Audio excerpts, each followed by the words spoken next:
I was going to give like a, how does it work? 25% down, single family residence, 780 credit score. That is like where the risk is zero. That's like, I'd say that's like your starting point. And then as you move in any direction, if you move higher in rate, lower in FICO, you go, it gets more expensive. If you move, lower in LTV, but still stay in the same FICO, you get better pricing. And this is this concept in our business called LLPAs. It's called loan level price adjusters. So that's how the world works in the mortgage business. Basically, you start out at like the zero, and then you have these loan level price adjusters based on where you move in the grid. As it relates to mortgage pricing in general, which is like the mortgage-backed securities market, right? So beyond just your individual loan parameters that are going to dictate what type of loan you get, you then have the economic impacts to the mortgage-backed securities market, which essentially, like to simplify it, it's mortgage-backed securities, mortgage bonds. It's like a fixed income investment. So it's the alternative investment to stocks, and it's considered a safer investment because it's a collateralized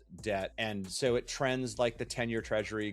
People will always like stare at those two things, and Barry Habib will be mad at me because they do follow, but like he says, it's not in lockstep. There are times where the mortgage-backed security market doesn't just trend the 10-year, so you should always just check MBSs.